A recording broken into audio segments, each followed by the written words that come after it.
May 13th, 20 meeting of the Anne Arundel County Council is now in session. Hello, everyone. Can I get your attention? That's a little bit better. Thank you.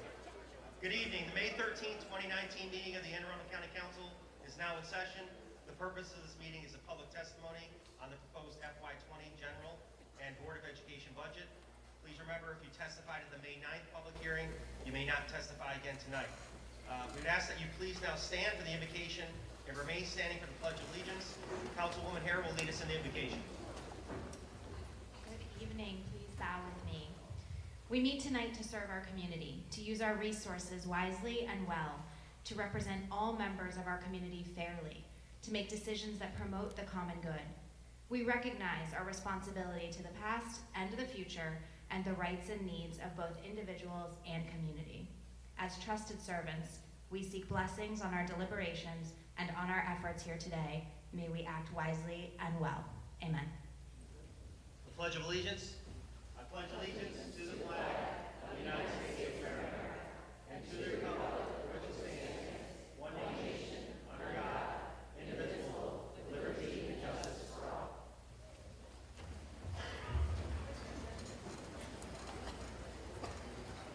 Good evening again, everyone. Is there any item that any council member would like to place on the agenda that's not listed? Seeing no movement, we'll move forward. May I have a motion that the partial reading of any bill, resolution, amendment to a bill, or resolution, or minutes constitutes the reading of the whole? So moved. Is there a second? Second. All in favor? Aye. Any opposed? Motion carries. Madam Secretary, could you please read the titles of the budget bills? Bill number 2919, an ordinance concerning annual budget and appropriation ordinance of Anne Arundel County. Bill number 3019, an ordinance concerning tax levies, special community benefit districts, shore erosion control districts, and waterways improvement districts. Bill number 3119, an ordinance concerning tax levies, Arundel Gateway Special Taxing District. Bill number 3219, an ordinance concerning tax levies, Arundel Mills Special Taxing District. Bill number 3319, an ordinance concerning tax levies, Dorchester Special Taxing District. Bill number 3419, an ordinance concerning tax levies, Farmington Village Special Taxing District. Bill number 3519, an ordinance concerning tax levies, National Business Park Special Taxing District. Bill number 3619, an ordinance concerning tax levies, National Business Park North Special Taxing District. Bill number 3719, an ordinance concerning tax levies, Two Rivers Special Taxing District. Bill number 3819, an ordinance concerning tax levies, Village South at Walt Chapel Special Taxing District. Bill number 3919, an ordinance concerning public works, utilities, environmental protection fee. Bill number 4019, an ordinance concerning public works, watershed protection and restoration program, stormwater remediation fee. Bill number 4119, an ordinance concerning public works, utilities, capital facility recoupment charge, and capital facility connection charges. Bill number 4219, an ordinance concerning budget, reserve fund for permanent public improvements. Bill number 4319, an ordinance concerning finance, taxation, and budget, admissions and amusement tax, movie theaters. Bill number 4419, an ordinance concerning finance, taxation, and budget, income tax. Bill number 4519, an ordinance concerning property tax and semi-annual payment service charge. Thank you, Madam Secretary. Now that you're out of breath, I want to explain to everybody what she just read. Those are actually all the tax bills and appropriation that this council will eventually vote on and strike a budget. They appear, as you heard, there was different areas and things, but that's exactly what this council's here to hear about this evening. I would like to introduce a few people, though, before we go into the signed-up list. These are folks from different organizations that are coming to speak on behalf of the budget, and I'd first like to introduce Jessica Lays, our acting budget officer. This includes $81.6 million of indirect county funds for debt service, $13.6 million for the school health program provided by the county's health department, and $7 million for school resource officers and crossing guards, which are funded in the county's police department.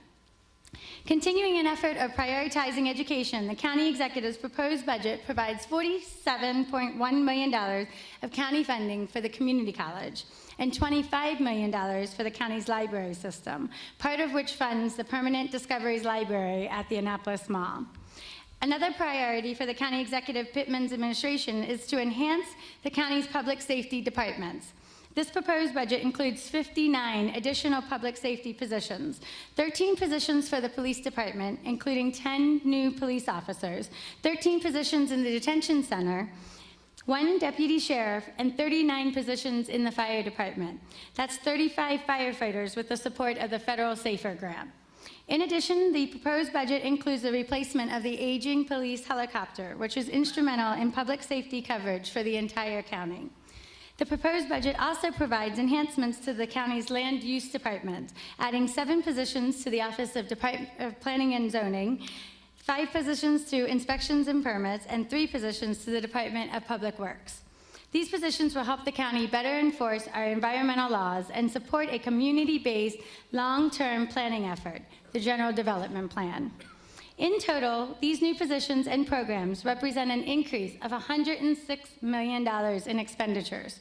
In order to support this, the county executive has proposed a revenue package that increases both the property tax and the income tax in the FY20 budget.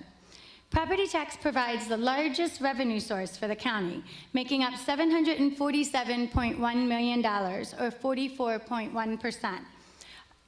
The FY20 budget has a proposed rate of 93.5 cents per $100 of assessed valuation. That's 56.1 cents in the city of Annapolis. The proposed tax rate exceeds the property tax cap by 3.4 cents, which equates to $26.6 million in additional revenue. According to state law, property tax caps may be exceeded as long as the purpose is to generate funds to be used for education, which is exactly what this proposed budget does.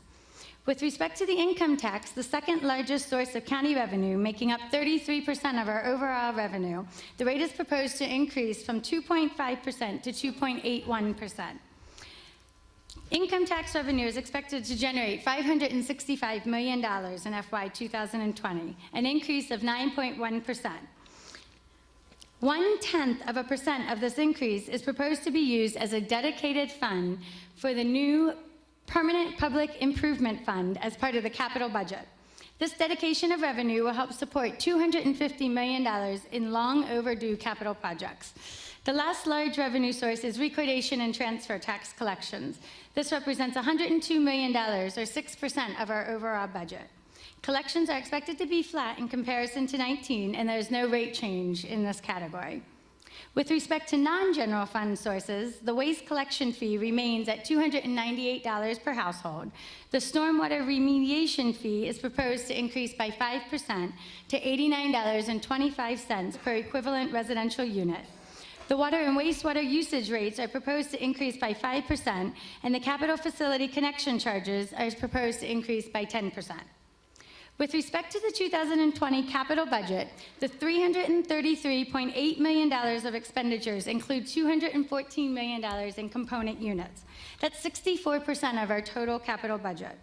This includes $162.2 million in Board of Education projects, $49.2 million in community college projects, and $2.6 million for public libraries.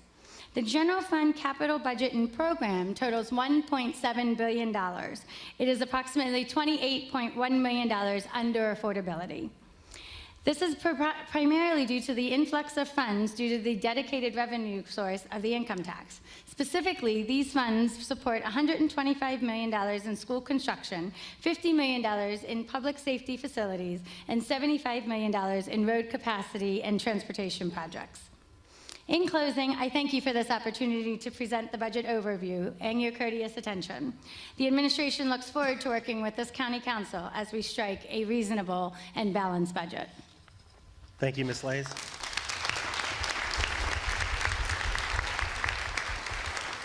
Next up, we have Dr. George Arlotto, Superintendent of Anne Arundel County Public Schools.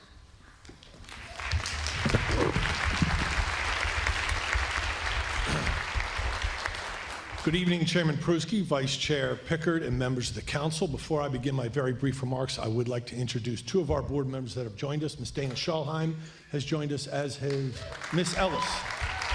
So thank you for being here.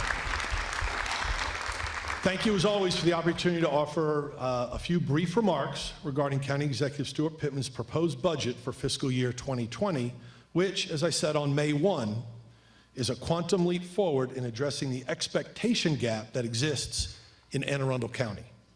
I want to thank the county executive and his team for their hard work on this budget, and thank you for the hours we spent together last week and the work you will continue to do through mid-June. I also want to thank those that are here tonight who have dedicated their time to discuss the investments of our county makes in its children. Thank you for everything you do for our children. The residents of Anne Arundel County rightfully expect the best, especially when it comes to the education of their children. The plan fully funds our request for critically needed and much-deserved compensation increases for all of our employees, provides more than 135 additional teachers to address ongoing class size issues, and funds appropriate resources to help us address the rising number of social and emotional issues faced by our students. It is a tremendous first step in a multi-year plan to close staffing and programmatic gaps that will, in turn, allow us to close achievement gaps. On the capital side, the $165.1 million proposal allows us to make significant inroads toward reducing our infrastructure backlog. So tonight, I ask two things: your ongoing support of the proposal and your continued collaboration as we move forward with this budget and other initiatives. If we're going to be the best place, as Mr. Pittman states often, we must do it together. Thank you for your time.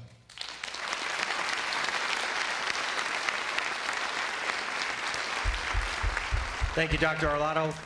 Russell Leone, the president of the Anne Arundel County Teachers Association.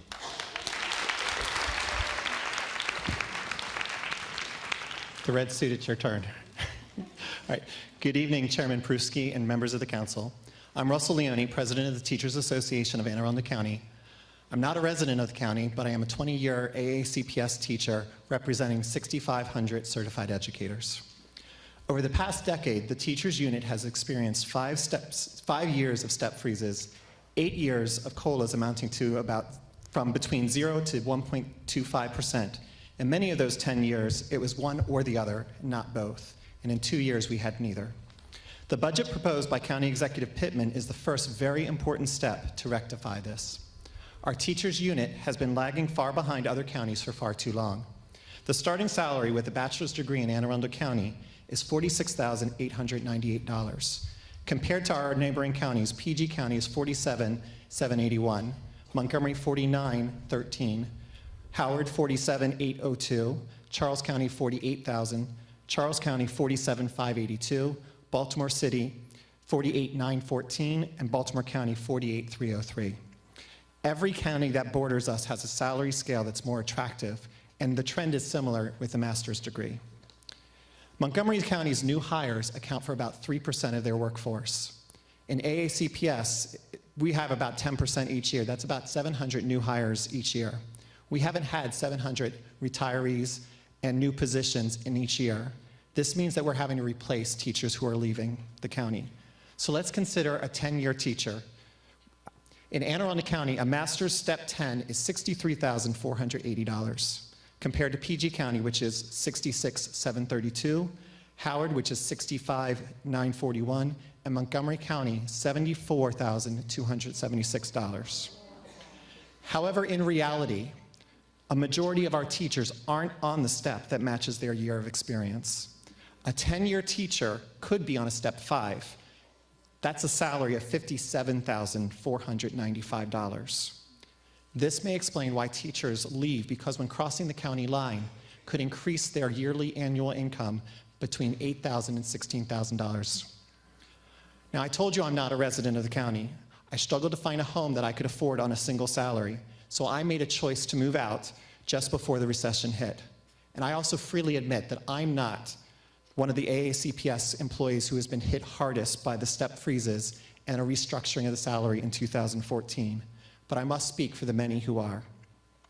We have teachers commuting here from other counties as far away as Hartford and also the Eastern Shore. I wonder how long before these teachers decide that the time away from their families is no longer worth the investment in the students at AACPS. However, this issue is not all about salaries. A county's budget reflects its priorities, and County Executive Pittman's budget clearly shows that education and community services are priorities for Anne Arundel County, and that we fully support. The inclusion of new positions addresses the needs of our English language learners, provides mental health services for our students by increasing the numbers of counselors, pupil personnel workers, psychologists, social workers, and adds special education and classroom teachers. Our students have waited out the years of inadequate funding. Our juniors and seniors have had the most of their educational career under conditions where we have fallen to 12th in the state according to Nietzsche. And they have also seen their class sizes rising considerably. For too many of our students in the upper grades, 35 to 40 students in a classroom is the norm and not the exception anymore. Our students deserve better.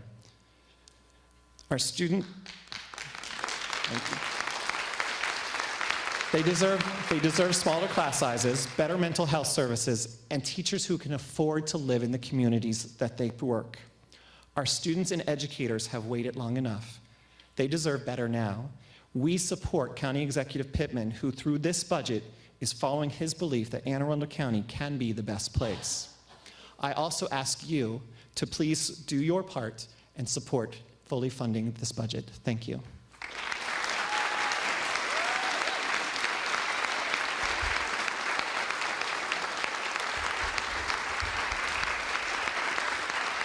Thank you, Mr. Leone.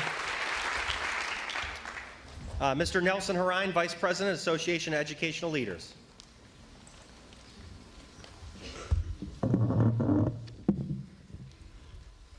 Good evening, Chairman Pruski, Vice Chair Pickard, and council members. I'm Nelson Harine, Vice President of the Association of Educational Leaders, AEL, and the principal of Anne Arundel Evening High School. I am also a 50-year resident of Anne Arundel County. AEL is the exclusive bargaining representative for Anne Arundel County Public Schools Unit 2 employees, comprised of all school-based administrators, which includes principals, assistant principals, as well as program coordinators and the special assistants in the Office of Safe and Orderly Schools. In number, AEL represents nearly 400 school system employees. I'm here to speak on behalf of those employees and respectfully ask for your support and adoption of the budget submitted by Mr. Pittman that recognizes not only the value of those educators, but the needs of our wonderful Anne Arundel County Public Schools. This budget means that we are moving forward for the first time in years in the recognition of the employees of Anne Arundel County charged with ensuring that our future citizens have the foundation education that they need to be career and college ready in an ever-challenging world. The building level leaders represented by AEL are charged with implementing the education policies developed by state and national government, while at the same time ensuring that the students in the school have the opportunity to be taught and learn from the best teachers that the school system can hire.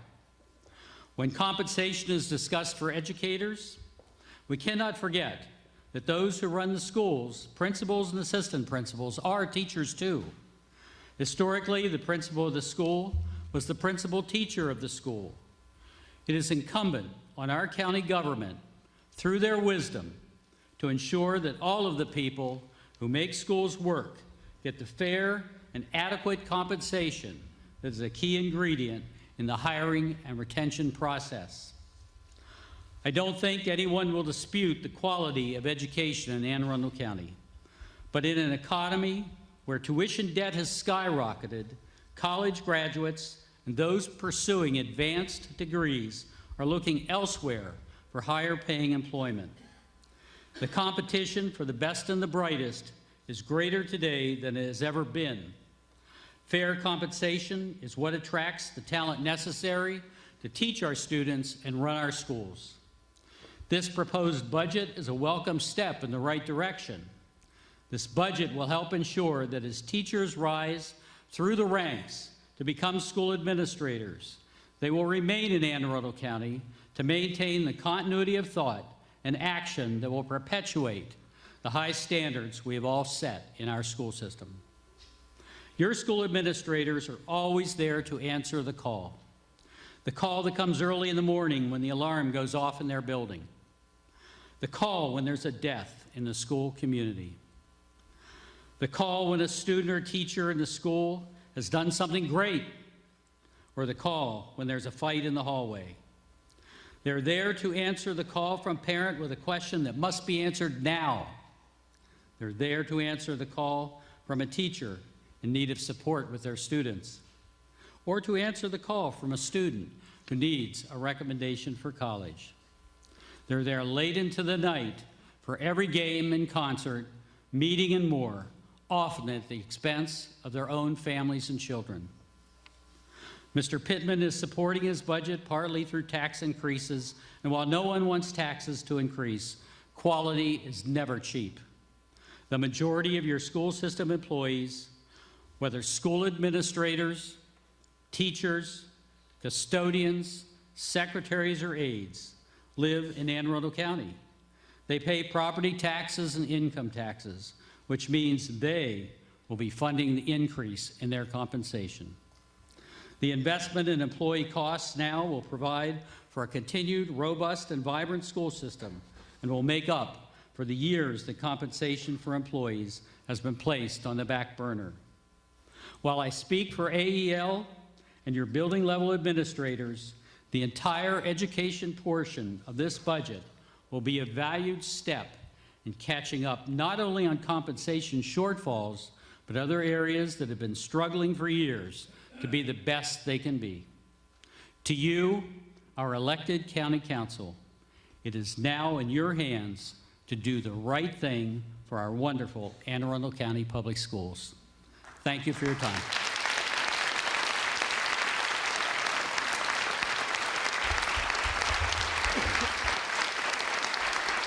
Thank you, Mr. Haran. Now we're at the time when we would call the public forward. I want to go over a few ground rules so everybody's kind of clear how this works. Please note, first of all, that we have 2 microphones, one over here and one up front in the rows. I will call 6 names at a time that have signed up. We ask that you come forward, sit in the reserve seats that are right in front of the dais here. And when I call your name, please go to the one of the microphones and state your name and address for the record. And also, please, each speaker will have 2 minutes. The old clock still works, so please make sure that you stick to it. We have a lot of people that need to testify. We want to get through it. And out of respect, what will happen is the buzzer will go off. I will say, thank you, please summarize, and we'd ask that you stick to that. So let's call up the first 6 names that we have listed. Mr. Tom Walsh, Mr. Robert Silkworth, Miss Nancy Davidson, Miss Carolyn Fume, Miss Leah Jaspers, Mr. Cory Vet, thank you, and Miss Katrina Schultz. If you all would just take a seat, and if Mr. Walsh would come right to the microphone, and you may begin, name and address in 2 minutes.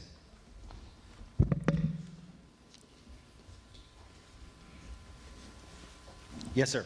Good evening, ladies and gentlemen. My name is Tom Walsh. I live at 1902 Shore Drive, Edgewater, Maryland. When I entered a classroom in August 2019, this will be my 53rd year in teaching and coaching, all in Prince George's and Anne Arundel County. I know the benefit of sports for youth, adults, and seniors. Let me share a 25-year scientific study in Forbes magazine. It said that those that play tennis can expect to live 9.7 years longer. By comparison, joggers or swimmers only get 3 more years. It's a surprising result that tennis came out first, but not really. It's believed that the social aspect of tennis is what really makes the difference. It is the social, the physical, and the mental activity of the sport. Secondary study shows that the mental activity of tennis also helps the brain grow just as if you were learning a new language.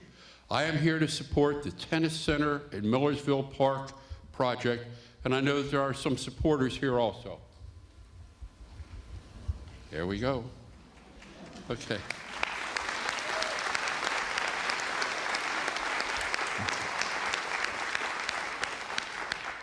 Let me speak about our students. They'll have after-school programs, summer camps, and a home for a quality junior tennis facility.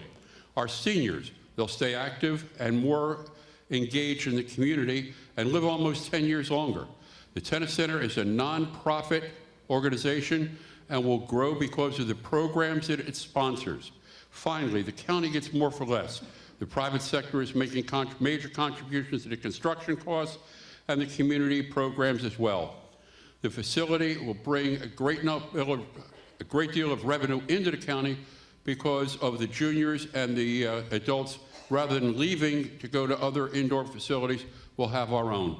Ladies and gentlemen, thank you very much for your time. We hope that Anne Arundel County can live and be smarter. Thank you. Thank you, Mr. Walsh. Mr. Silkworth.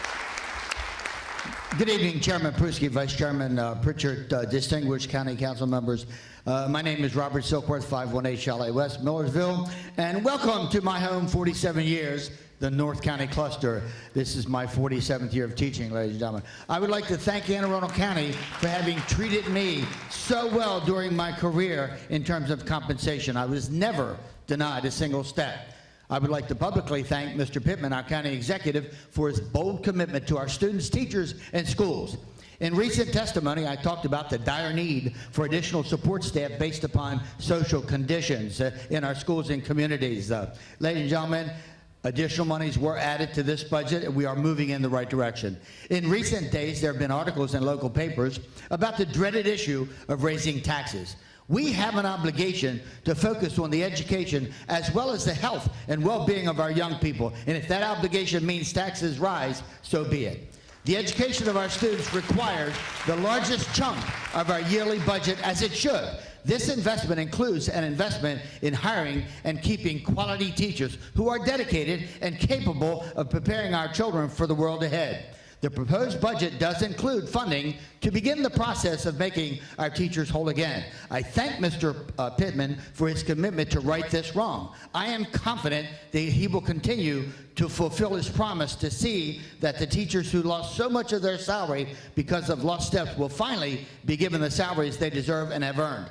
I ask all of you this evening, please vote to fully fund this budget. Let the vote that you cast show that you too are as committed to our students as my colleagues in this room this evening have been and are. Our commitment has included many sacrifices, both financial and personal, and I challenge all of you tonight to sacrifice, including any political obligations you think you might have, for the most important obligation of all, the most difficult and challenging task of educating our young people. Once again, thank you, ladies and gentlemen.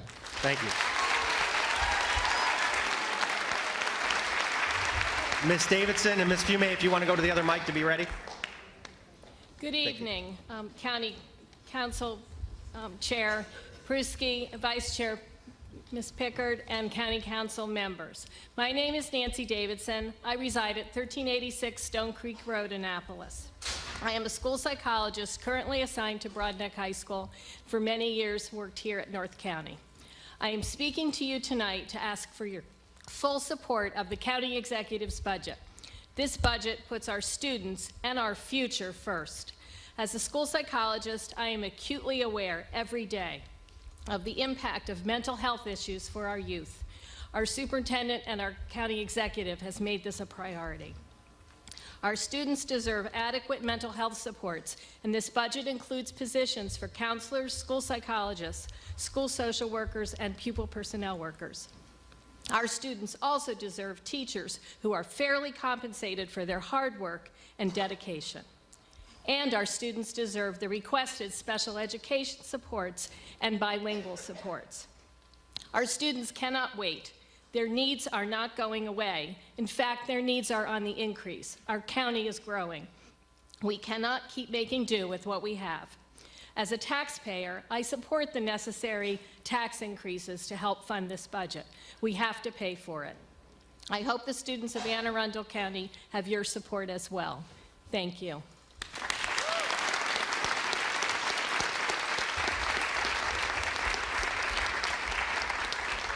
Ms. Fume and then Ms. Jaspers will be on that end.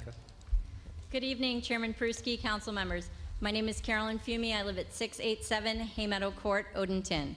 I'm here on behalf of the Arundel High School, Arundel Middle School, and Piney Orchard PTAs. I also was the Arundel High representative to the Crofton Redistricting Committee. We're here, the Arundel Cluster is respectfully asking you to support and fund an addition and a cafeteria renovation to Arundel Middle School.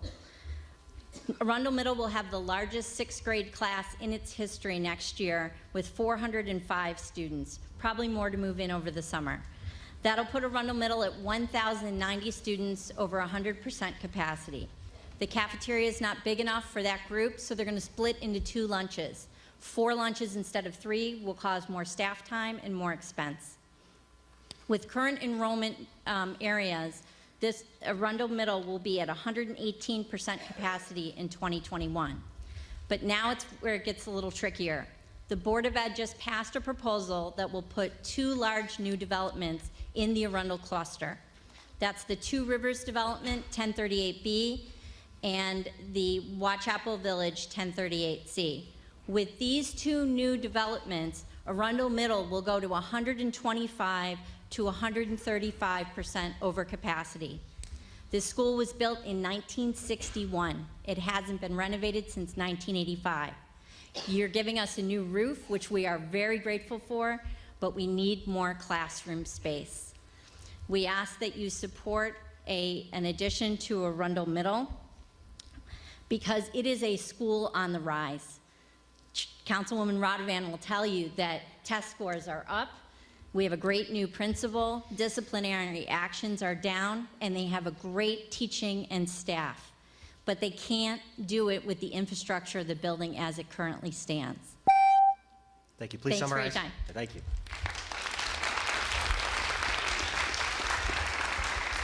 Ms. Jaspers. Good evening.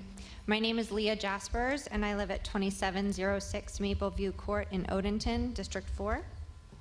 Thank you to the County Executive Pittman for prioritizing education in the 2020 budget. I'm a lifelong educator and a parent of a kindergartner. I'm here to advocate for 2 projects. One, the addition of Arundel Middle, and also procuring land for West County Elementary School. My children will attend Piney Orchard, or they do attend, and I have another one who will attend, Piney Orchard Elementary School. Anne Arundel County Public Schools Board of Ed just added several new neighborhoods to that school, a school that's already at 93% capacity. By 2022, we're projected to have an additional 228 children at that elementary school. We'll be at 126 to 135% capacity. West County Elementary School is needed to alleviate overcrowding. All 4 Arundel Cluster elementary schools are at or above capacity. In my day job, I work at the Maryland State Department of Education. We often have meetings where we say, who does this the best? The answer is often Anne Arundel County Public Schools. In order to continue to be the best place, please fully fund the school system's budget. Thank you for your time and service to the county. Thank you, Ms. Jaspers. Cory Vet. Hello, my name is Cory Vet. My address is 7710 Heatherside Lane, Ellicott City. I've been a county ESOL teacher for 21 years, and I'm here to speak in support of the education budget. For years, I have watched as many good young teachers have felt betrayed by this county and have left to go to our neighboring counties who have consistently provided salary increases. One of my friends who left a few years ago was once our county teacher of the year. Think on that. We have lost some great teachers. We can't afford to lose that talent. This county needs to work hard to regain the trust of teachers. This budget proposal is a great start. Please fully fund it. I'm also here to talk specifically about the budget proposal for 25 new ESOL teachers, 10 bilingual teaching assistants, and 3 bilingual facilitators. I prepared a chart for all of you outlining the history of the increasing problem of our caseload. We are not going the right way. We are going the wrong way in providing enough teachers to teach the English language learners of this county. With a current ratio of 56 students to 1, it is not okay. It's even worse at the elementary level. We are facing caseloads of 70 students per ESOL teacher in multiple schools. Our middle schools, I've been told that they don't have enough ESOL staff to fully staff courses for the middle school English language learners, and they have to be pulled from other classes. Our bilingual facilitators are running like mad to support all of the new families coming. At the elementary level, at most, I get to see many of my kids for 2 30-minute sessions a week. My beginners, I have 14 kids who speak almost no English. I carve out maybe 30 more minutes for them. An hour and a half for a child who speaks no English. That's not okay. Please help us go the right direction again. Fund this budget. Thank you. Thank you.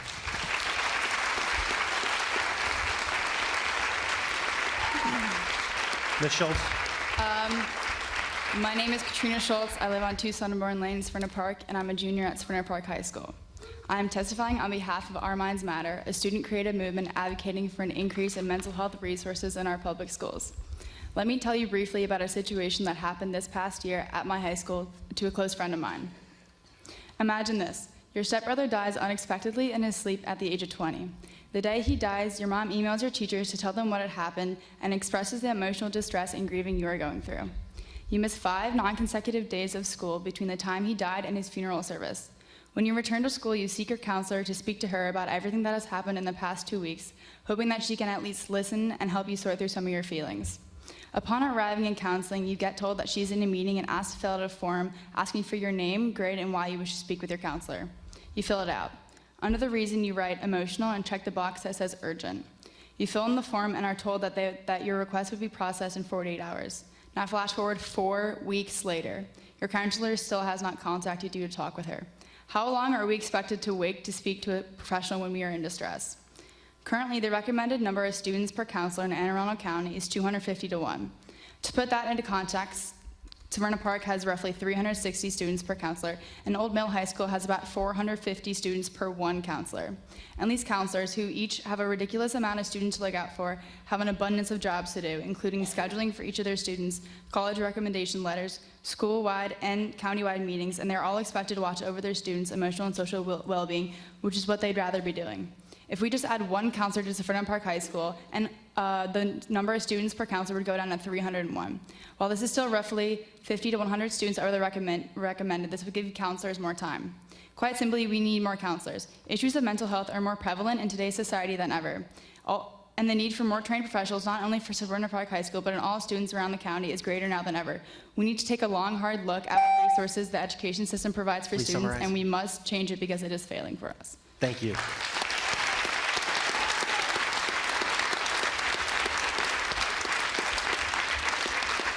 Now I will call up 6 more names. Again, if you would come forward. And I apologize again for the names. I'm trying to read them as much as I can. Megan Mosdale, Endis Castillo, Steve Miller, Katherine Bain, Michelle Lasoul, it looks like, or Lul, I'm not really sure. Michael Pineda, and Susie Schuyler, I believe. So if you all would come forward. Megan is first, and if Endis would like to go to the other microphone to be prepared, and whenever you're ready. Thank you. Good evening, distinguished members of the County Council. My name is Megan Molesdale, and I am a 16-year-old junior at Severna Park High School. Along with 4 of my closest and most hardworking friends, I have co-founded Our Minds Matter, focused on eliminating the stigma surrounding mental illness and advocating for more mental health resources in public schools. Though our parents and fellow community members elected many of you, including Mr. Pittman, on a platform of change, this seems not to be the case for the budget concerning school counselors, psychologists, and social workers. Yes, this budget is a huge step in the right direction, but when it comes to mental health, we must be bold. It is my understanding that the Board of Education asked for $373,000 for school psychologists and social workers, and Mr. Pittman proposed $124,000. It is also my understanding that the Board of Education asked for $1.8 million for school counselors, and Executive Pittman proposed a cut that would give us $1.4 million. You may believe that $300,000 is not a lot in the grand scheme of things, but $300,000 could fund 3 counselors. We are in dire need of help, and that is an understatement. Suicide in our county is a very recent problem, one that has engulfed us in heartbreak. For this reason, understaffing those who must console children that have lost a friend at age 16 is blatantly irresponsible. We elected you because you didn't give up the fight during your campaigns, and in this case, if not giving up the fight means raising taxes, so be it. And Councilman Volke, putting a cap on income tax is putting a cap on our lives. This is a fight we do not intend to lose, but we absolutely cannot win without your help. We are begging you to shift the budget in order to add school psychologists and social workers into our public schools. My mother has always told me to not get mad over things I can't change, but this topic that I am so passionate about is something I believe we can change together. We are not angry because we cannot change it. We are angry because we can, but we are seen as too young to make an impact or to know what we are talking about. Let me assure you, we know what we are talking about. We have personally experienced the detriment of this system. If there is one thing you take away from this, let it be my emotion. I am hurting, we are hurting, but we do not have to hurt any longer. Make the right decisions, be our heroes, don't let us down, because we will hold you accountable. Thank you. Mr. Castillo? Name is Endis Castillo, 117 Warwickshire Lane. My name is, good afternoon, members of Anne Arundel County. My name is Endis Castillo, and I'm a North County High School student, and I am here to advocate for the county to approve the bilingual facilitator budget. Our bilingual facilitator, Mr. Gonzalez, has been very supportive and has provided interpretation and resources like communication and language to support our parents. Without the bilingual facilitator support, I would not be able to succeed with my education, as well as I wouldn't be speaking English to you guys this day. But thanks to their support and their determination to help us succeed, I was able to learn English, the English language, and I've succeeded in school. We would appreciate the approval of the bilingual facilitator budget. Thank you for giving me the opportunity to speak today.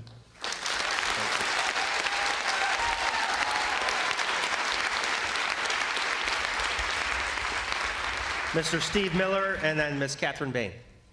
Good evening, distinguished members of the council. My name is Stephen Miller, and I live at 613 Samantha Court, Annapolis, Maryland. I am a director on the board of my homeowners association and a director on the Broadneck Council of Communities. My purpose for testifying tonight is to encourage your support for two initiatives in the budget. One is the slight increase in the stormwater remediation fee, and the other one is to add personnel in the offices of planning and zoning and inspections and permits. Bill 40-19 proposes increasing the base rate of the stormwater remediation fee by 5% from $85 to $89.25. The stormwater remediation fee, collected from approximately 213,000 Anne Arundel properties, has helped to fund the restoration of more than 2,100 acres of impervious surface in the county, reduce the detrimental effects of stormwater runoff, and improve the quality of water in the bay. This fee increase eliminates the need for the general fund to subsidize some debt service on the Watershed Protection and Restoration Fund and to meet additional restoration requirements levied by the new Maryland Department of Environment Phase 3 Watershed Implementation Plan. It's a modest fee increase that should be supported. The fiscal year 20 budget also proposes adding 7 positions to OP&Z and 5 positions to IMP. The scope of development in our county has exceeded the capacity of our planners to effectively review stormwater management plans and for inspectors to properly monitor construction activities and inspect stormwater facilities. The number of positions proposed likely falls short of what is really needed, but it will help. During the series of budget meetings that you and the county executive held with citizens throughout the county, you heard time and again the concerns many have with stormwater-related issues. These two initiatives are a proper response. Thank you. Thank you. Ms. Katherine Bain, and if Michelle would head to the microphone over there. Good evening. My name's Katherine Bain. I'm a 20-year resident of Severna Park, Maryland, and I'm here for 2 reasons this evening. The first is to leave crystal clear that I wholeheartedly support both the raise in property tax as well as the raise in income tax. This budget is a huge step forward. The second reason is to ask the Council to do its job carefully as it fully approves this budget and to make sure that the resources are indeed going to service delivery on the front line. I have lived in this county for 20 years now and have witnessed a slow decline in public services because of our obsession with keeping taxes low. I see it in the overcrowded classrooms of the public schools that my children are in, and I hear it from the best teachers, many of whom have now chosen to leave this county. For me, it is a source of embarrassment that I live in a county that is the third richest in the state, but also the third lowest in income tax and the fifth lowest in property tax. Money tells us where our values lie, and this tells me that I live in a county where we don't believe in the value of public schools, the importance of public safety, and we are too short-sighted to protect our property values by spending money on them. This budget is a huge step forward, and I support all these tax increases. I was delighted to read that the hike in property tax would produce $26 million in additional revenue. This is exactly the amount needed to put all of our teachers back on a scale that corresponds to their experience so that they get equal pay for equal work. But as I took a look closer to the budget, I found that we are a long way from getting equity, and in fact, the present proposal could go only part of the way, making it worse if Kerwin funds were to flow. So I'm here to ask the Council to do 4 things as they fully approve this budget. Number 1, review the 20% raise in administration costs at Riva Road, page 181 of the Board of Education budget. Number 2, find additional monies for teacher compensation, including from this administration budget, to establish pay equity. More money is needed, and it should go to those who need it most. And finally, the $150 million set aside for new teachers be tied to that so that next year this Council can tell us how much our classes have been lowered.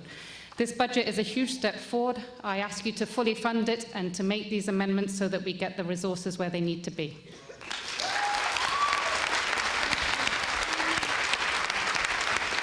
Michelle? Hi, Michelle Cowell, 312 Bowline Court, Severna Park, Maryland. I'm going to be dangerous and ditch my notes and save some time since I think the teachers and the previous speaker have already said a lot of what I wanted to say. I want to turn around. I'm a parent of 2 teenagers in public schools, and I want to thank all of you for everything that you do. I got involved in watching local politics 2 years ago and been following the budget, and I am thrilled with this year's budget. I am so excited to see, in particular, the teacher pay package that wasn't touched by the county executive that came through. One thing I do want to point out, though, is that as was already spoken about, there are over 4,500 teachers that are 1 to 8 pay steps behind others of the exact same experience, many due to the simple fact that they stuck it out here in Anne Arundel County through the recession, the pay freezes, and the pay scale restructuring. The pay disparity can be as high as $10,000 difference in annual pay. And I saw a report where some teachers have lost, since 2008, over $100,000 in cumulative pay. So the board has added money to Dr. Arlotto's budget for some catch-up steps, but I just want to point out that it is not enough to entirely fix the disparity. So any cuts that you make to the teacher pay package will have a huge effect. So I'm just encouraging you to protect that part of the budget and leave that as is. Councilwoman Fiedler, and many in my district voted for you because of your former work advocating for increased teacher pay, so I'm asking you to support this budget to keep these teachers or move these teachers the furthest behind closer to their peers. And Councilman Volke, I'm not sure what your motivation is behind your proposal to cap the income tax, but I really wish you would acknowledge the needs of our county and be realistic about revenue generation instead of just stirring the pot with partisan distraction. Thank you all for your time. Thank you, Michael.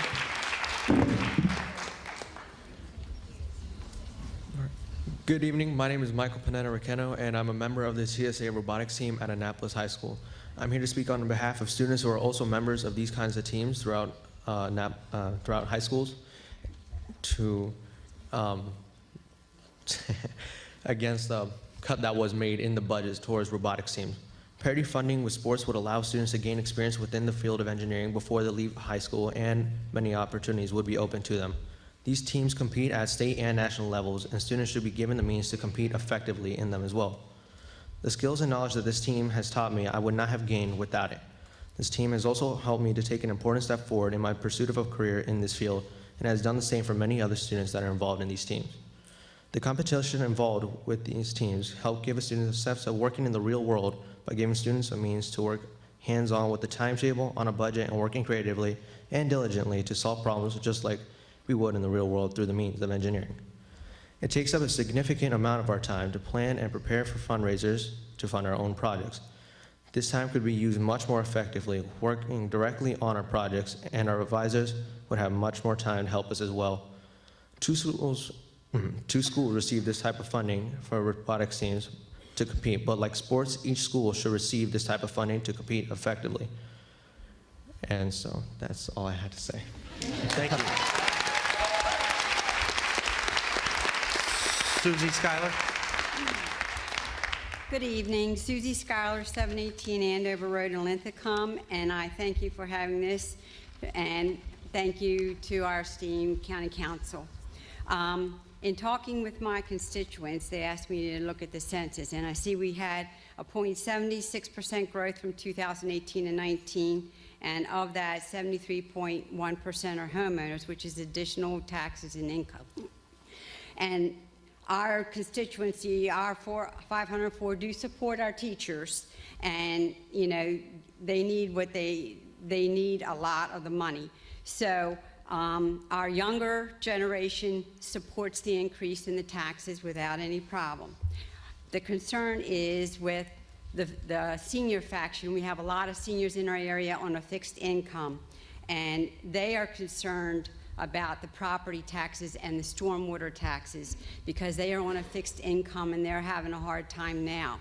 So I just ask you to take these seniors into consideration at what you can do for them, and because we don't want them leaving the state or staying in Florida. Okay? Thank you very much. Thank you. We're going to call the next 6 panel up again as a reminder. Please step to the microphone so we can move through quickly. We want to make sure everybody gets a chance to talk. Neth Mendez, Dima Hiriate, Alex Johansson, Maria Starl Diaz, Marta Gudiel, Sylvia Guzman Torres, and Vilma Di Castillo. If you would please make your way down.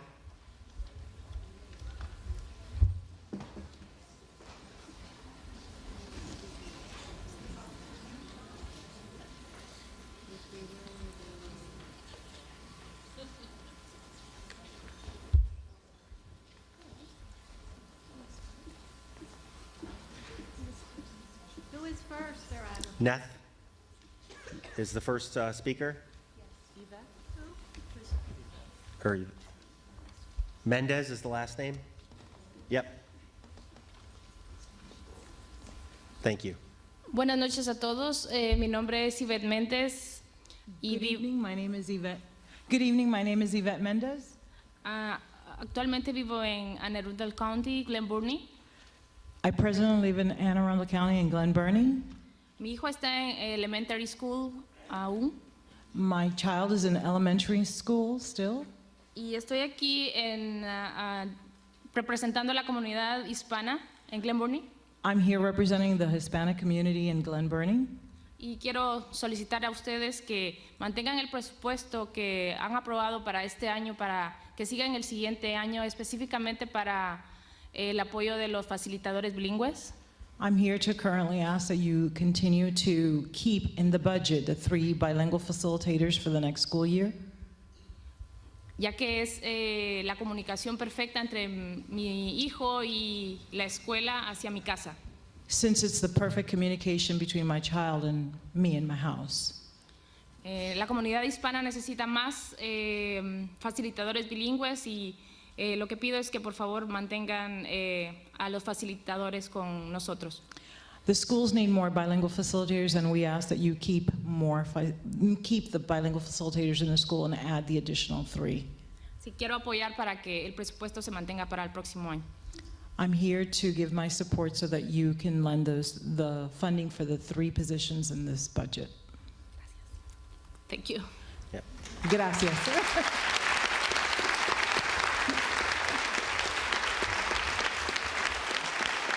Muchas gracias. Buenos jueves. Dima? Who? Dima? D-E-I-M-A? Dima? And then Alex, is Johansson? If you go to, okay, you're there, okay. How Yeah. does this work? This side or that side? No, you're right here. Okay, comience usted. Hola, buenas noches. Mi nombre es Delmer Harte Good evening, my name is Delma Herrarte. y vivo aquí en el área de Glen Burnie I live here in Glen Burnie. y tengo 3 hijos, I have three children. uno en la escuela Park Elementary, el otro en la Brooklyn Middle School y el otro en North County High School. She has a child in elementary school in Glen Burnie Middle and here in North County High School. Y la razón por la que estoy aquí es para mostrar mi apoyo a los facilitadores bilingües, And the reason I'm here is to provide the support for the bilingual facilitators in the school system. porque sin la ayuda de ellos no podríamos nosotros tener una buena comunicación con los directores y maestros de las escuelas. Without the facilitators, we don't have a direct line of communication or a means to communicate with the principals of schools and whatever their other staff in the school system. Y también yo no hablo inglés y recién este año mi hijo empezó la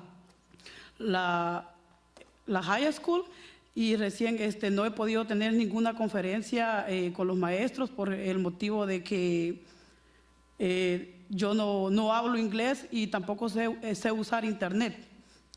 And I don't speak English, and I have not been able to have an effective parent-teacher conference with my child because I don't speak English and I don't have means of using the internet. Y por eso yo les pido que por favor dejen los puestos de facilitadores bilingües para que nuestros niños tengan un mejor éxito en las escuelas.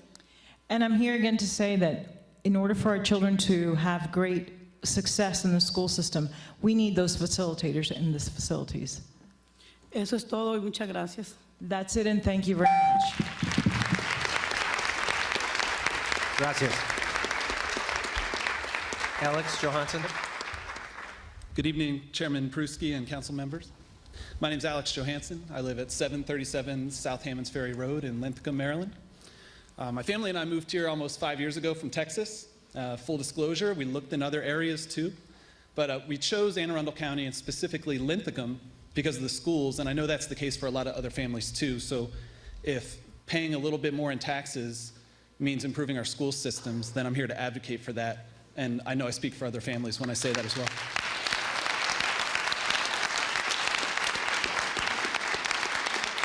So one of the reasons that the elementary school is such a big deal to us is because now we have a 5th grader, a 3rd grader, a kindergartner, and a raising preschooler that will all be going through Linthicum for years and years. And so we love the school, but over the course of the past 4 school years, we've seen the strain that it can put on the principal and the teachers at the school to support the growing number of students. I'm here to express my support for fully funding the proposed budget, specifically for the assistant principal positions at the elementary schools, and specifically Linthicum Elementary School. I understand that safety and an environment conducive to learning have to be focuses at the school, but when the focus goes there, instructional supervision falls behind. When the principal's out, I know that many team members have to take their role in taking on administrative actions. Here specifically, the reading teacher at Linthicum Elementary isn't able to work with staff and students during the 5 to 6 week period for state testing. With an assistant principal, they could take on the test coordinator role and allow the principal to lead. So I thought expectation gap was a really good way of putting it earlier. And fully funding this proposed budget will allow teachers to teach, students to learn, and leaders like principals to lead. Thank you.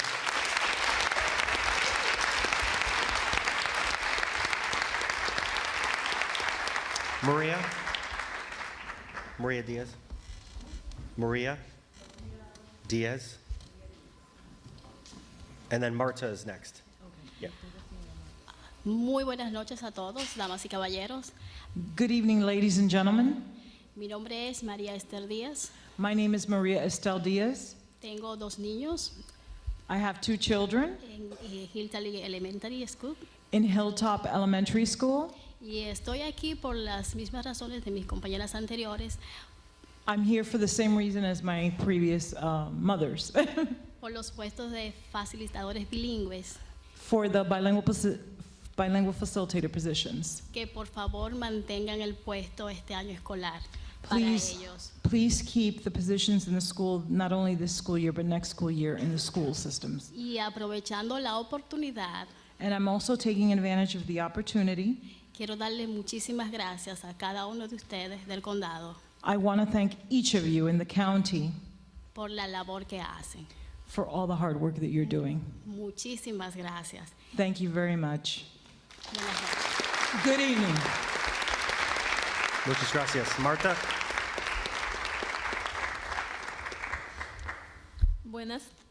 Buenas tardes. Good evening. Soy Marta My name is Martha. y vivo en Glen Burnie. I live in Glen Burnie. Estoy aquí para abogar por los puestos de facilitadores bilingües I'm here to advocate for the positions of the bilingual facilitators en las escuelas públicas in the public schools para el próximo año escolar. for the next school year. Sin la ayuda de los facilitadores bilingües, no entendemos la comunicación de la escuela. Without the bilingual facilitators, we don't understand the communique from the school system. Y queremos que nuestros niños tengan éxito escolar. And we want our children to also have the same successes. Y aprovechando el momento, quiero dar gracias a cada uno de ustedes, trabajadores del condado, por su buen trabajo. I want to take advantage of the opportunity to thank all of you on the panel for all the work that you do here in the county. Y gracias por su atención. And thank you for your attention. Gracias. Sylvia?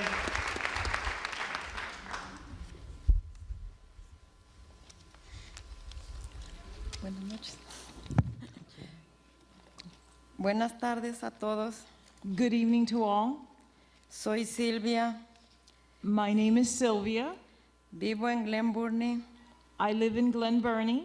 Estoy aquí para abogar por los 3 puestos de facilitadores. I'm also here to advocate for the 3 positions of bilingual facilitators in the school system. Bilingües en las escuelas públicas para el próximo año escolar. For the next school year in the school system. Sin la ayuda de los facilitadores bilingües no estaremos comunicación de la escuela. Without the help of the bilingual facilitators, we lack communication from the school system. Queremos que nuestros niños tengan éxito en las escuelas. And we also want our children to succeed in the school system. Thank you. Gracias. Vilma? Vilma? D. Castillo? Buenas noches, mi nombre es Vilma Castillo. Good evening, my name is Vilma Castillo. Estoy acá para abogar por los 3 puntos de los facilitadores públicos bilingües para nuestras escuelas. I'm here also to advocate for the 3 bilingual facilitators in the school system.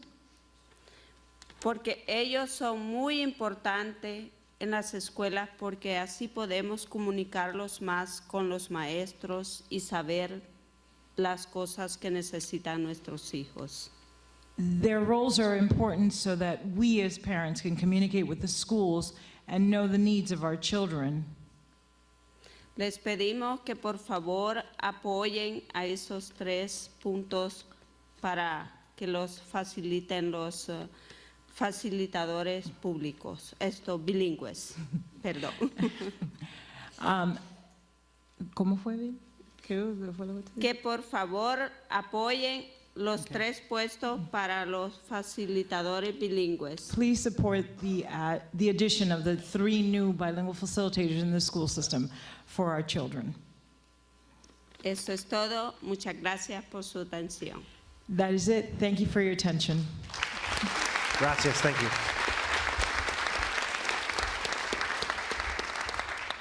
We'll call up the next 6. Libna Cristobal Cataleon, Jennifer Brienza, Naki or Nazi, Tim Grooms, Brendan Maltese, Susan Entgen, and Eric Jeffranson.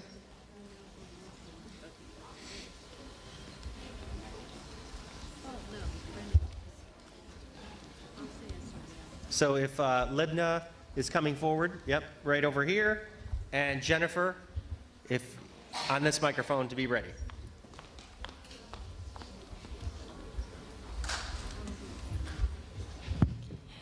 Muy buenas noches. Good evening. Mi nombre es Livna Cristabel Catalán. My name is Livna Cristabel Catalán. Soy de Guatemala. I'm from Guatemala.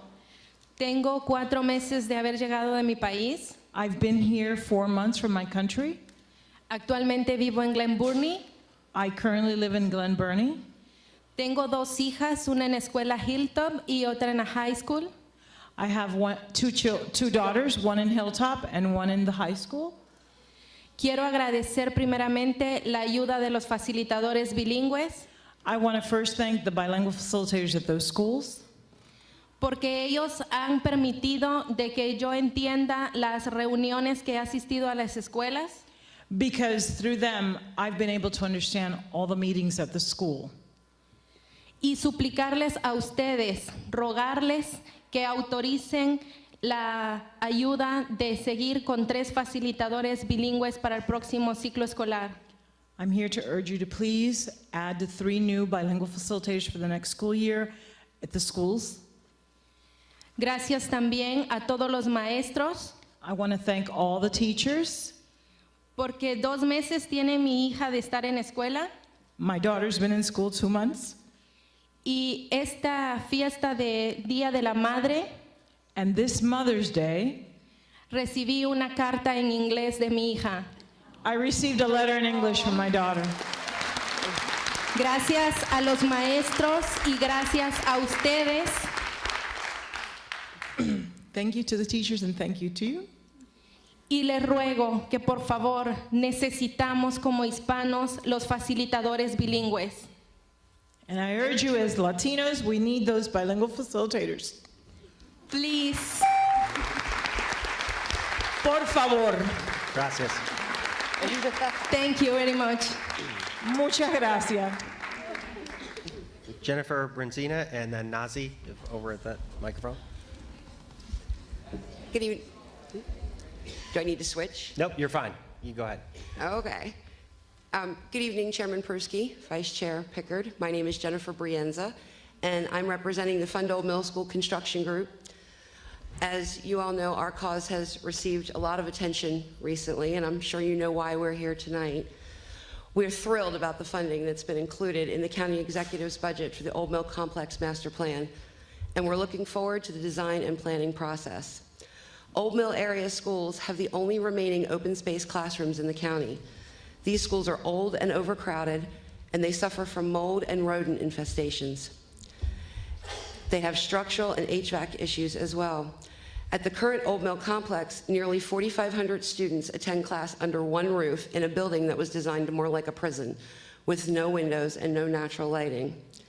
And the fact that the master plan involves multiple schools in the Old Mill area is a testament to how long this part of the county has been waiting. My daughter, who's with me here tonight, she was just a baby when Old Mill became a priority, and she'll be starting high school next year. And as you can see, we hadn't made a whole lot of progress in during her educational career. But the funding in the county executive's budget now is the culmination of a 13-year journey, as we are the only remaining priority from the 2006 MGT. We know there's been concern about the size of this project and its concentration in one area of the county. But it is important to remember that this project doesn't only impact students who reside in the Old Mill area. These schools include magnet programs and CAT North, which serve students from all over the county. The benefits of this project are widespread, and as they stretch far beyond the boundaries of Old Mill and District 2. And while the Old Mill Complex Master Plan is a large undertaking, each line item is within normal budgetary range for that type of project. So we hope that each of you are as excited as we are about the Old Mill Complex Master Plan and the funding that the county executive has proposed. And we hope that you will continue to keep this funding and the MGT on track in future years. Thank you. Nazi. One more time. Nazzi. Last call. Okay. Tim Grooms. And Brendan, if you want to be ready on the other microphone. Thank you. Hello, I'm Tim Grooms from 411 Willow Bend Drive, Glen Burnie. So I want to start off by saying then candidate Stuart Pittman said last year when he was debating Steve Shue, revenues in the county are increasing from the tax rates we have now. We need to prioritize this, and I believe we can do this without raising taxes. And then him and Steve Shue talked about how the county was increasing revenues by $50 million a year. And then County Executive Shue at the time during a debate said that Pittman would need to increase spending by $200 million a year to cover the cost of what he's proposing. Well, he didn't quite hit $200 million for this proposed budget, but he hit $106 million for this proposed budget, and this is the first year. With taxes increasing, which I'm against, because where does it go from here? We're up $106 million on this first budget. Where does it go after this? It's always more and more with government. And people, they're always happy to pay taxes. Well, I'm not. We have a tax rate we can work within. And at this point, education is the hot topic. So work within that. You know where you need to improve stuff in education. And cut stuff out of the budget where you need to cut stuff out of the budget. And that's where I have to go on that, because we don't know where taxes are going to go with state and federal government in the future too. So raising taxes on us here also it plays bad on all of us. So I say work within the education where that needs to be raised, and then cut where other stuff needs to be cut. Thank you. Thank you. Mr. Maltese. Good evening. My name is Brendan Maltese, 8246 White Star Crossing in Pasadena. I'm here tonight to speak first in support of the county executive's budget for schools. In particular, I'm pleased to see 2 elementary instrumental music positions funded. Our beginning band and strings program has grown much faster than our total school enrollment over the years, now averaging over 200 student musicians per teacher. We are tasked with creating schedules that accommodate students spanning 3 grade levels with over a dozen instrument choices and multiple ability levels, working around lunch, recess, and testing schedules, and coordinating all of this at multiple schools, often in classrooms that we share with other teachers. Personally, I'm lucky to not have to share either of my rooms. However, at Hilltop, I'm in what was originally designed to be the chief custodian's office. This physically limits how many students I can fit in each group. I try my best to teach proper playing technique, but I often have to let some things slide to make sure my students keep both their eyes. A violin bow in the hands of a clumsy 3rd grader can be pretty dangerous. That's why I wear glasses now. Adding these 2 positions will ease some of the burden on us, which means we'll be able to deliver better instruction to more students. So please fund these positions. I'm also here to speak about development and impact fees. I urge you to use these fees as a tool to manage our growth. Impact fee districts are currently set up in a way that is complicated and often allows money to be used outside of the areas that are primarily impacted by development. In the case of my community in Creekstone Village, the money collected for roads should go toward accelerating the proposed improvements to Jumpers Hole Road between Ritchie Highway and Mountain Road. This area has become congested by recent commercial and residential development. There are always people walking along this road with no shoulder, no sidewalk, and narrow lanes, and they deserve to have safe access to work, shop, and live in this area. If this isn't an appropriate use for the money this county is collecting from developers, I really don't know what else is. Thank you. Susan Etkin.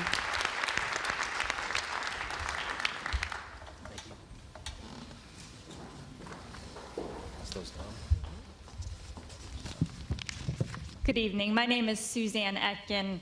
I'm the Executive Director of the Watershed Stewards Academy, which is located at 975 Indian Landing Road, Millersville, Maryland. And I am an educator, an environmental expert, and I'm here with 4 important points for you to consider as you weigh all of your options, specifically with regard to the full support of the Watershed Protection and Restoration Program, about which I'm here to talk. So I am an educator and an environmentalist, and I wanted to bring you first a piece of social science data.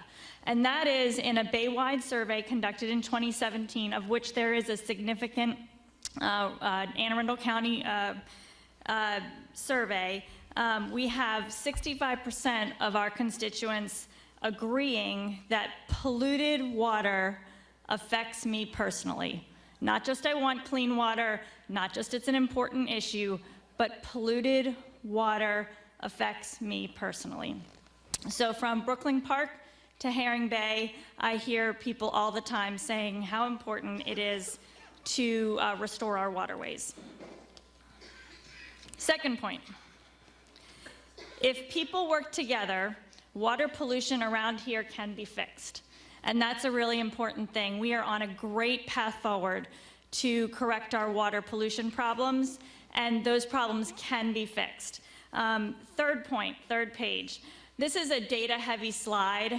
This comes from the Chesapeake Bay program, but what it shows us is that over the life of the Bay Restoration Movement, water pollution is remaining low even in years when rainfall remains high.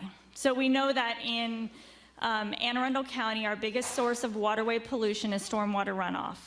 And specifically because of the restoration that has been put in over the last couple of years by the Watershed Protection and Restoration Program, we know that is helping to reduce water flow. Please summarize. In summary, we're going to have more big water years, so it's really important that we accelerate restoration. So I'm asking the council to please fully fund the Watershed Protection and Restoration Program. Thank you. Thank you.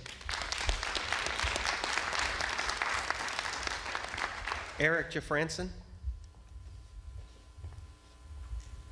Once again, Eric Jeffranson. I think I'm saying that correctly. Oh, there he comes. Okay. Yep. Name and address, 2 minutes, sir. Thank you. Eric Jorgensen, Millersville. I guess now for something completely different. I guess being 22 out of 24 is a good thing. Not increasing taxes by the maximum amount under a tax cap is a good thing. Having a tax cap is a good thing. What makes Anne Arundel a great county and a great place to live in is that we don't tax our citizens to oblivion like other counties, other surrounding counties do. A 400+ tax increase is a lot of money for a lot of people. Seniors, especially on fixed incomes, cannot afford this huge tax increase. Education is very important, but it gets a lot of money every year, and everybody's putting money into education. You have the Thornton Commission, you have the Kerwin Commission, you have the casino money, all going into education, and every year the school board says they need more money. I submit to you that there are a lot of much of the money, or some of the money that can be needed for the increase needed for education, can be found in the bureaucracy of Riva Road. If that can be reduced and move into the classroom, that'll come. A lot of money can come from that. There's nothing really fiscally conservative about this budget. This is a huge increase in taxes, and I implore you to please do not increase the taxes by the amount of money put here. Thank you.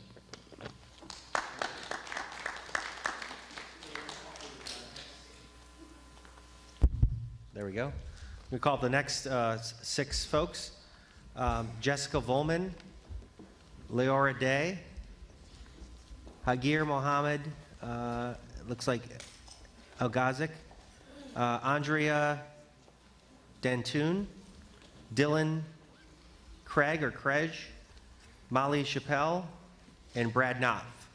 So Jessica, if you want to come to this microphone, and Leora Day, if you would come to the other microphone.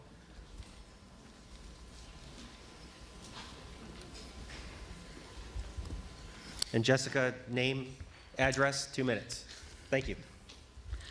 I am a co-teacher with Jessica Volman, and she had to leave.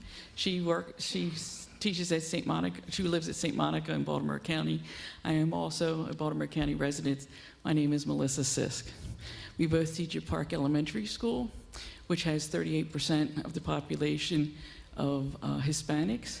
And we ask that you, we have As I said, 38% of our population of over 530 children being Hispanic. And we ask that you fully fund the bilingual teachers as well as the facilitators. The facilitator that we have at our school for those children is there on Thursdays, half a day, to service those children as well as the parents and the community. Now, we do have Learning Links, which is a switchboard that we can use to call someone to help translate for us, but we need you to fully fund the Hispanic population. Which brings me to the next thing is, I'm a special educator. We have increasing special education needs, and we ask that you fully fund those services, which also overlaps because as the county increases, we have more Hispanic special educating students that has both bilingual language and a learning disability of some type. So I ask that you fully fund our budget. Thank you for your time and your service and all that you do. Thank you. Thank you. Ms. Day? Good evening. My name is Laura Day, and I live at 7739 Acrocomia Drive, District 1. I'm here tonight to advocate for the full requested budget of the Board of Education, including all requested counselors, music teachers, and equity in funding for robotics so that all high schools in the county can have the opportunity to participate. The high school feeder system for Meade High, where I live, has a significant amount of movement of students into and out of the district, often because of military transfers. Consequently, many talented students find themselves attending Meade unable to participate in any magnet program. I'm so thankful that many of these students are able to participate in the signature programs, including Homeland Security and Project Lead the Way. Being able to host a robotics program would dovetail nicely with those signature programs. We've all heard so much about the need for mental health support in our schools and the toll on our students and counselors when forced to make do with unmanageable caseloads. In addition to counselors and official mental health professionals, students seek support and learn to maintain balance in their lives in a myriad of ways, including being part of something bigger than themselves. I recently watched my incoming university freshman excitingly discuss with a graduating senior at that university how to fit music minor into an academically challenging dual major, because for both of them and many others, participation in the music program helped them keep their mental balance and increase their ability to achieve their academic goals. Music programs are vulnerable to sudden staffing changes along the feeder system, as well as to staff turnover, especially sudden turnover due to extended illness. Teachers who need to build programs find their positions cut or reduced to part-time when they desperately need that time to develop their program. Considering the data showing the many demonstrable benefits music education brings to our students, from academic to social and emotional, I strongly advocate for funding every music teacher increase requested. I'd also love to see equity in pay for all county employees left behind during the recession whose salaries have never been cut, including teachers. Thank you. Please summarize. It's basically thank you so much. Thank you. Okay. Appreciate it. Hajir Mohammed El Ghazik. Hajir, H-A-G-I-R. Last call. Okay, moving on. Andrea. Thank you. Good evening. My name is Andrea Dantine, and I live at 8145 Harvest Court in Severn. My husband and I have 3 children, one of whom attends Anne Arundel County Public Schools. Our youngest, Parker, is a 4-year-old little boy who is fun, spunky, strong-willed, compassionate, empathetic, and smart. So smart. He also happens to have Down syndrome. Parker is successfully included in his recreational sports, extracurricular activities, and his part-time private preschool. He is also fully included while playing outside with his neighborhood peers. Parker is more alike than different. Why is inclusion in education still an upcoming concept? A few statistics from a research study by ABT Associates regarding inclusive education. Students with disabilities and learning differences who learn in an inclusive environment statistically have stronger reading and math skills, better classroom attendance, are more likely to attend secondary schooling, and have more competitive employment opportunities in their future. Inclusion also benefits non-disabled children who are educated in an inclusive environment. These students hold less prejudicial views, and are more accepting of individuals who differ from themselves. Why does inclusion work for all other aspects of life with the possible exception of education? The short answer is funding. Funding is needed for early childhood education to help set students and teachers up for successful, inclusive opportunities throughout the educational journey. With proper supports, teacher and school training, and appropriate interventions, all students can benefit from the exclusive education that begins in early childhood. This cannot happen with the additional funds for special education. 1 in 5 students have some form of learning disability. We need to create a learning environment that fosters inclusion for our children and their futures. Our schools need to support these students and help them to be successful in a general education setting. Provide these students with supports, modifications, and interventions within the general classroom setting and watch them succeed. Pursue competence always. The goal of special education is to further education, employment, and independent living. How can our children meet the outcome if they are not included amongst their peers, the same peers that will someday be their employers? Thank you. Please summarize. In order for inclusion to be the norm, the special education budget must be fully funded. Thank you. Dylan? And Molly, if you want to head to the microphone so we're ready. Thank you. Good afternoon. I'm Dylan Craig of 416 Hillview Drive in Linthicum, and I'm a teacher at Chesapeake High School. And I know you've heard from many of us, but I wanted to make sure you've heard from a first-year teacher. Being a first-year teacher comes with challenges, but so many of these challenges can be prevented or mitigated with your help in this upcoming budget. A lot has been said about the pay inequities for loyal and experienced teachers in the county, but as a new teacher, I cannot stress enough how valuable these experienced teachers are in each school. When I am struggling with a problem, it is an experienced teacher who I turn to. When I need ideas for a lesson, it is an experienced teacher who I turn to. When I need tips for managing behavior, it is an experienced teacher who I turn to. These teachers who loyally stay in the area are a vital part of the fabric of the school community and the Anne Arundel community in general. They know the pedagogy, they know the content, and they know the community. They head committees, clubs, and teams, and most importantly, they help new teachers become involved in the community and succeed. The experienced teachers in my school are valuable to my personal teaching career, and they should be valued in the county, and this should be reflected in the budget. This is not to say that only the county's experienced teachers deserve more. All teachers, new and experienced, deserve to be compensated for all they put in. But currently, teachers leave to find better compensation elsewhere. Teachers also leave, and students falter when the resources are not there. As a new teacher, I have also relied on the counselors in order to better assist all of the things my students come to my classroom with.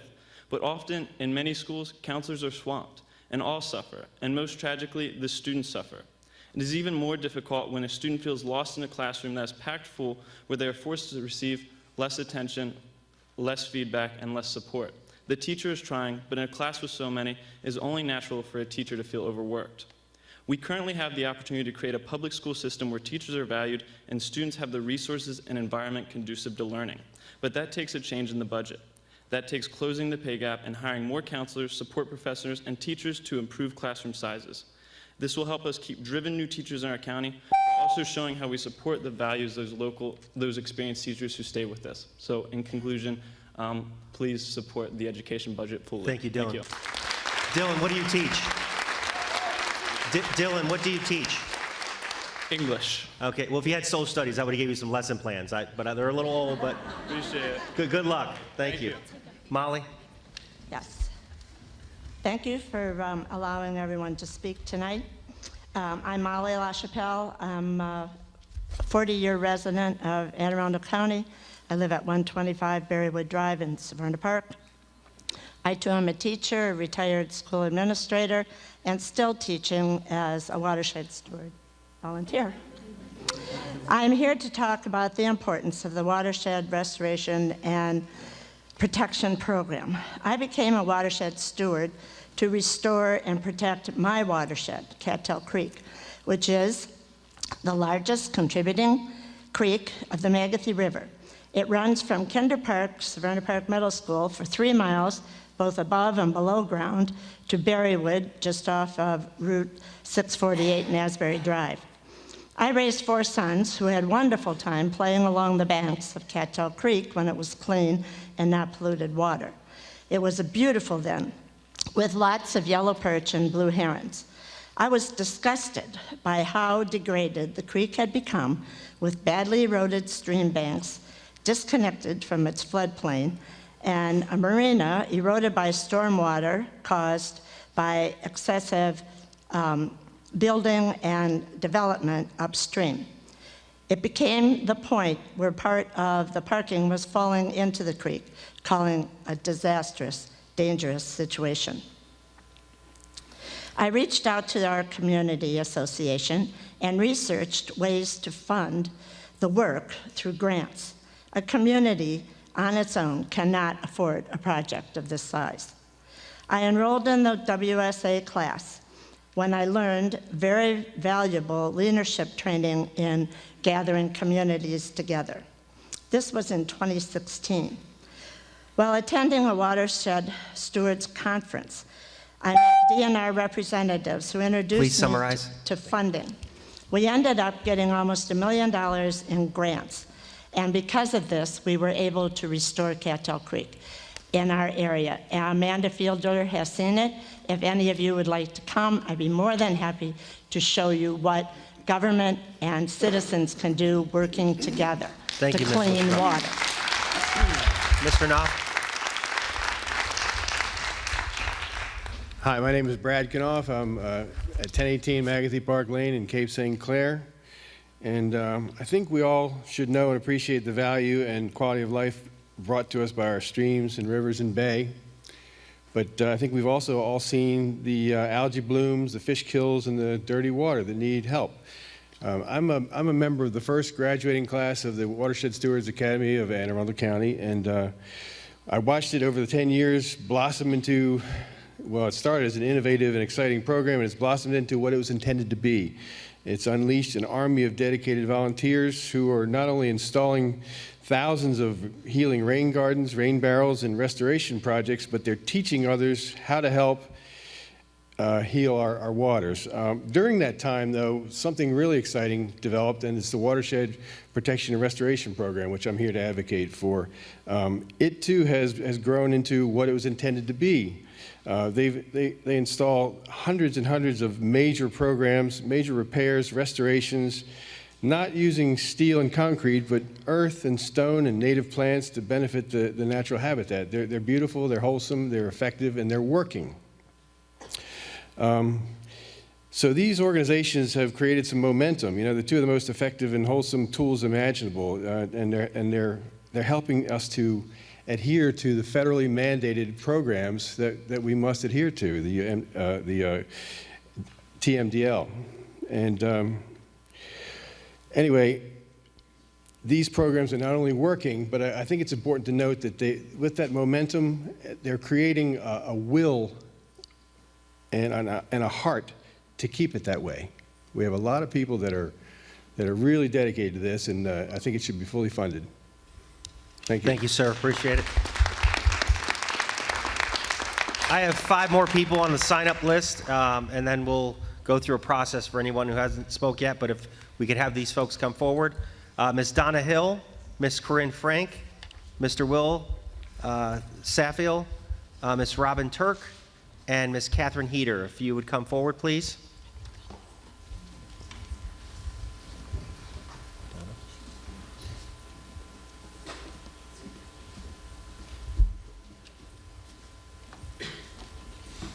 So again, Ms. Donna Hill. Okay. Ms. Corinne Frank.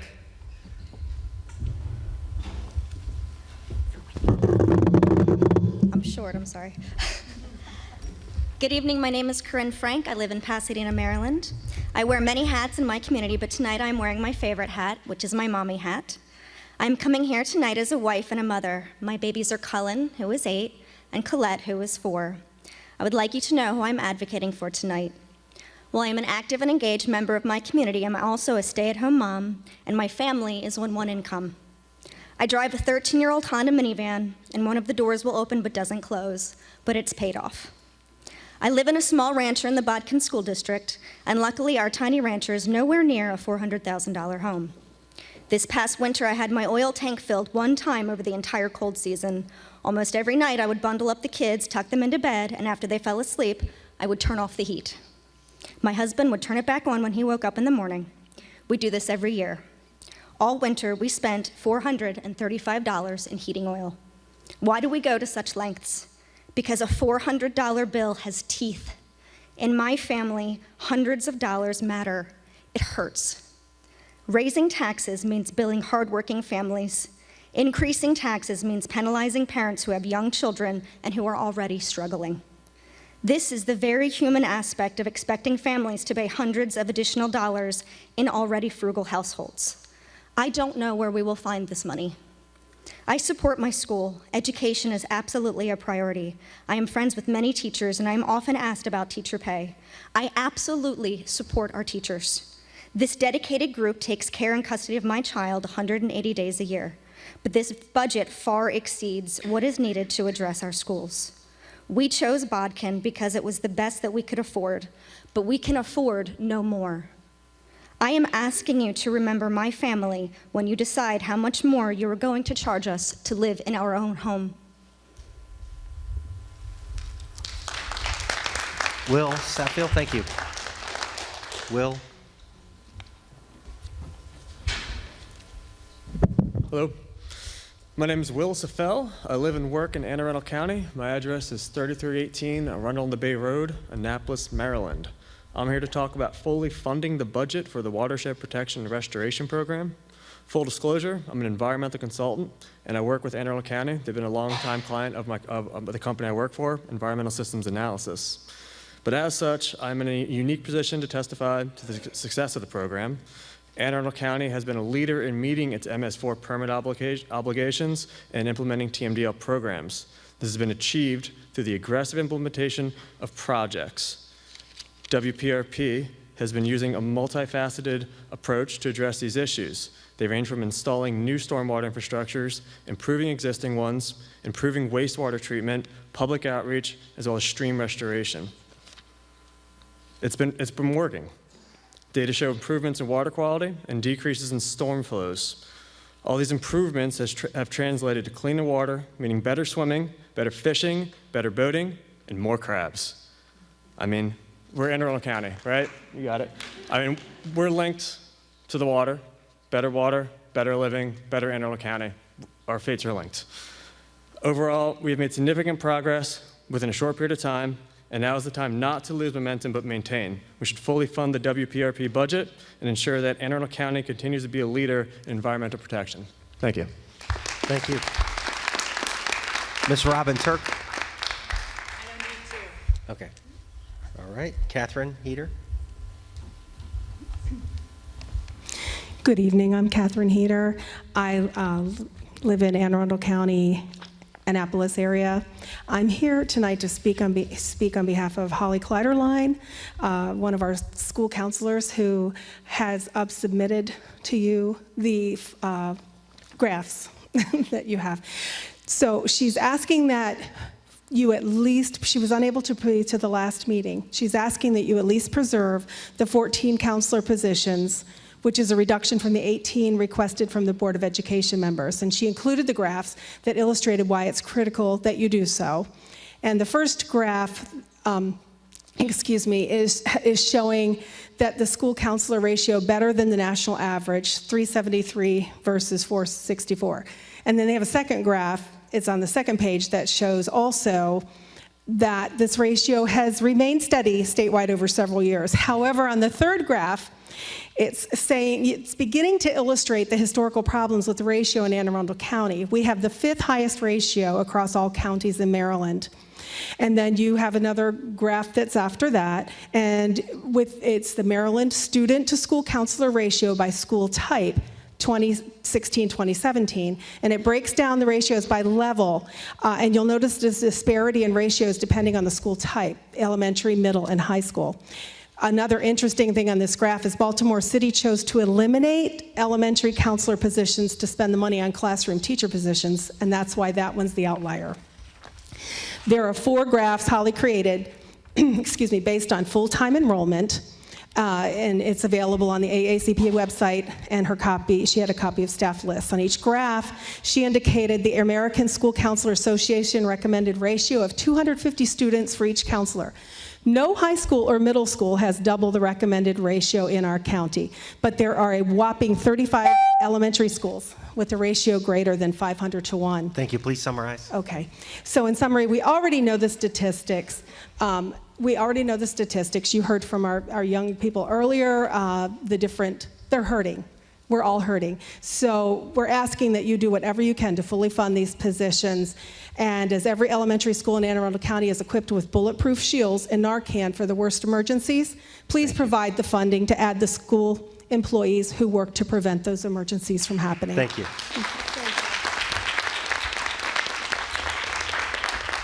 That is it that we have for the sign up, but this is to allow anyone who did not sign up yet, would like to speak, to come forward. What we're going to do is, if you want to speak, please come to the front row. Madam Secretary will have a sign-in sheet. We do need your name and address to have that identified. So again, if everyone wanted to come forward, we have 6 seats. If you could fill them in.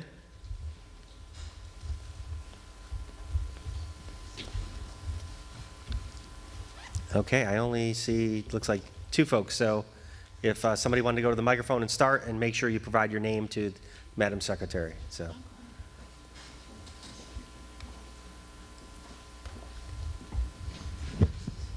I'm also short, sorry. My name's Jillian Hirsch. I live in Windsor Mill, Baltimore County. I am an 8th-year teacher who is paid on step 4.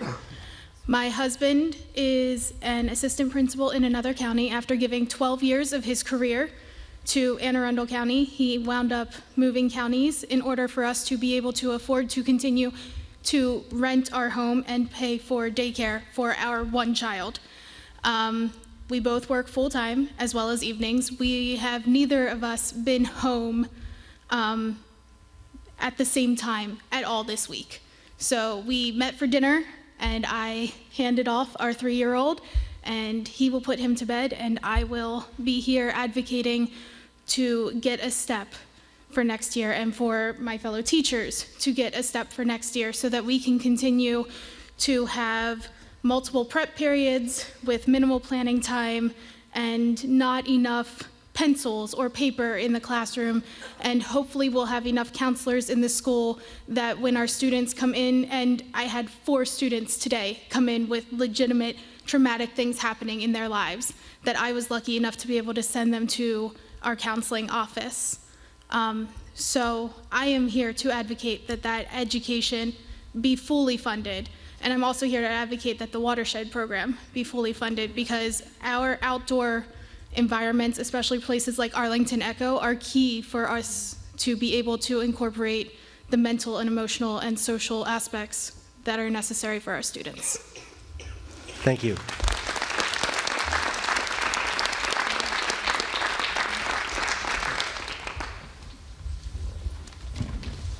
Next speaker, name and address in 2 minutes. Yes, ma'am. Hi, my name is Lisa Arrowsmith. I live at 7703 Sidon Drive, Hanover, Maryland, 21076.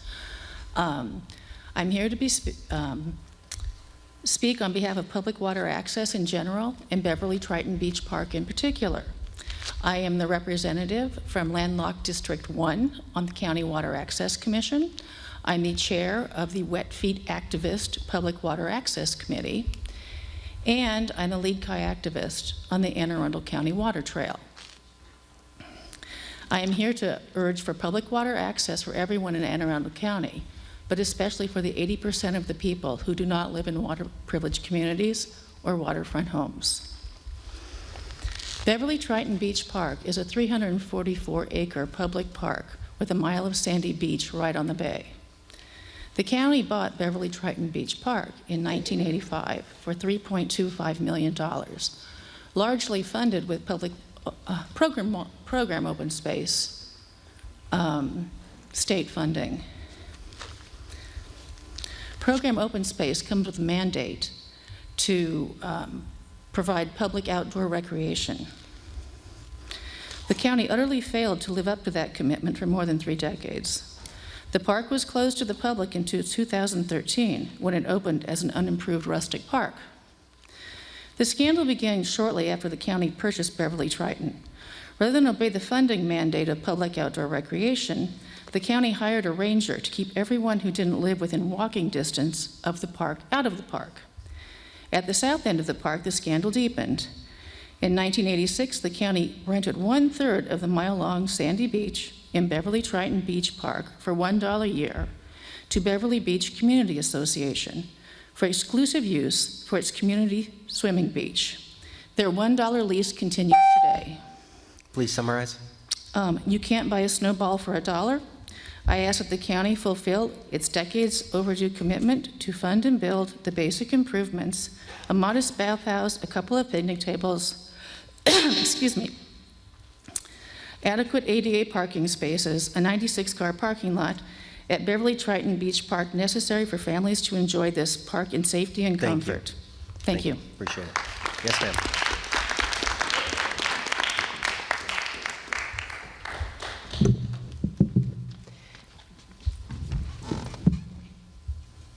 Good evening, Council.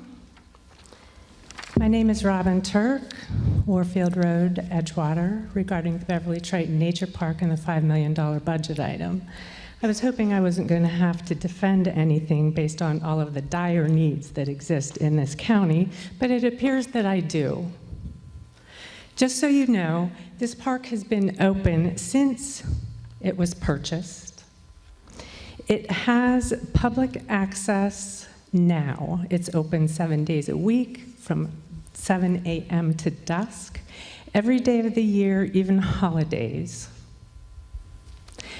I'm the local representative to the Sierra Club on this park. Everyone I'm working with on this Mayo Peninsula supports public access. No one's trying to close the park or keep people out. What the park's planning process has yet to determine is the health of the natural resources there. It's only since February that the park's concept changed to a nature park. We don't know the details of what $5 million buys. This number may be a proper figure, but it's just not clear yet. Would it be wiser to take this dollar amount and divide it over a couple of years until we're finished with the planning process? This might help direct funds to dire county needs. To be clear, there are clean bathrooms available now. Even if they're portable units, they're clean. We welcome everyone using the park. We do want to make sure her environmental needs are addressed. Thank you. Thank you. Yes, ma'am.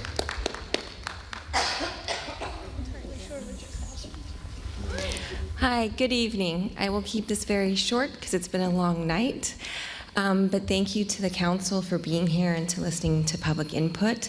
My name is Brooke Heisel. I live in Odenton, Maryland, in District 4, and my daughter is a first grader at Piney Orchard Elementary. I observed the whole redistricting process, and although it didn't go in the way that I had hoped, I'm here to advocate with the budget process to expand the Anne Arundel Middle School to make sure that it has the capacity for the students, as well as for the county council to purchase land for the West County Elementary School. That's going to help alleviate some of the overcrowding that's happening in Piney Orchard right now. And although it is slated to be built at a later date, the land has still not been purchased. So I just ask you to consider those two items in addition to everything else you've heard tonight. So thank you so much. Thank you so much. Seeing no other movement in the crowd, we're going to close the public hearing.